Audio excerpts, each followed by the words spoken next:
Gillo Pontecorvo's The Battle of Algiers was first released in 1966 as a joint Italian-Algerian production, partly financed by the Algerian government. Pontecorvo had been born to a family with Jewish origins in Pisa, in Italy. The outbreak of the Second World War found him in Paris, savoring the leftist political and art circles of that city, which would create long term linkages between him and the Parisian avant garde. This is Jean Paul Sartre, by the way. As Germany advanced, Pontecorvo fled to southern France, and through the course of the war, he was to actively serve in the communist led anti Nazi resistance, first acting as a courier between French and Italian factions, and then actively as a fighter partisan in the Italian resistance. Pontecorvo was to draw deeply on these wartime experiences for his Algerian film. In the aftermath of the war, he served as a journalist in Paris while moving ever closer to the Communist Party. He was inspired to seek a career in filmmaking after watching the films of Italian neorealists, most significantly Roberto Rossellini, whose Roma Open City of 1945, also describing a similar urban insurgency under the Nazis, was also to serve as an influence for the Battle of Algiers. Over the 1950s, Pontecorvo worked under a variety of neorealist directors, and he would stick to this approach in his later films of the 1960s and 70s, even after neorealism itself had lost favor with its founding generation in the early 1950s.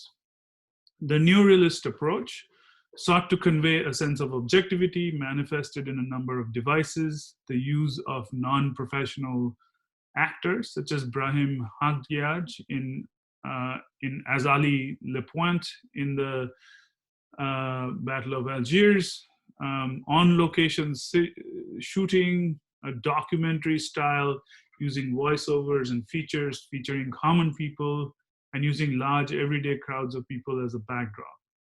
All of Pontecorvo's early films rely on this technique, which was also useful in securing him a steady career in directing a large number of state-funded documentary films, which were, in a sense, his bread and butter, from which he only occasionally diverged to make the large feature film. The Battle of Algiers can be seen in this sense as also a documentary film, or perhaps an artifact of superior propaganda, given that it was a project initially broached and substantially funded by the FLN-led Algerian government some 5 years after Algerian independence, and when the first flushes of its revolutionary credentials are perhaps beginning to wane with the challenges of governing. The Algerian War was one of the most brutal anti-colonial wars fought in the 20th century, second perhaps only to the war in Vietnam, which in its initial phase also the French had lost in the Dien Bien Phu debacle. Nearby, there had been the Franco-British misadventure over the Suez Canal, and so when the French military units arrived in Algeria to tackle a growing nationalist insurgency, it was both with this sense of lost honor and a dogged will to defend France's major colonial territory in Africa. In the event, the war was not just fought as a war with two sides, between two sides, it was multi-sided, involving French formal military units, violent and terrorist militia drawn out of the French settler population of Pieds Noirs, people who were born and raised in Algeria and were terrified of being pushed to settle in their home country, France, that was not home. And on the Algerian side, the FLN, but also competing militia units and factions with different strategies. The events recounted in the film tell of a real set of episodes occurring in the course of an urban insurgency outbreak in 1954 in Algiers. The character of Colonel Mathieu, for example, is a composite of real characters based in large part on Jacques Massu, a veteran of the anti-Nazi resistance, like Pontecorvo himself, but also of the first Indochina War, and then the counterinsurgency operations against the FLN in the late 1950s. Uh, Jacques Martin, uh, sorry, Jacques Martin, who the actor who played his part, had been a signatory to a public appeal for France to withdraw from Algeria in 1961, on the basis of which he was blacklisted by French performance bodies in film and theater.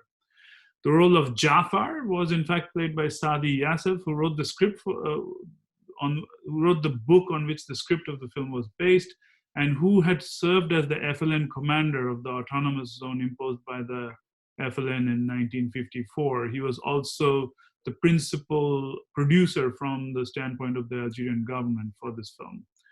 So when the film was released, it was banned in France in deference to Pied Noir's sensibilities on this issue.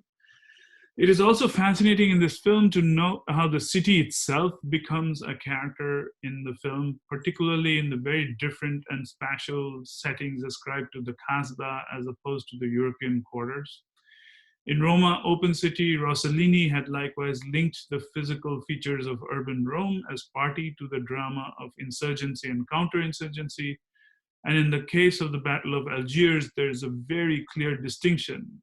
As with most colonial urban policy, including Le Corbusier's plans for the city, as to how the Arab quarters were seen in distinction to the European sectors. In the movie, the Kasbah and the European sectors are actually filmed very differently and provide the basis for very different forms of action and setting for the scenes. Domestic spaces in the Kasbah have layers upon layers upon layers, hidden spaces inside walls and wells. Gendered and racialized bodies play a significant role in these understandings of spaces, boundaries, and insurgent and counterinsurgency strategies. Arab women pass, quote unquote, as European women, and other times as hyper-nativized women. Men pass as women, and so on. Also, keep a lookout for the Corbusierian type unité structure. But all in all, I'm pleased to present to you Gillo Pontecorvo's The Battle of Algiers of 1966.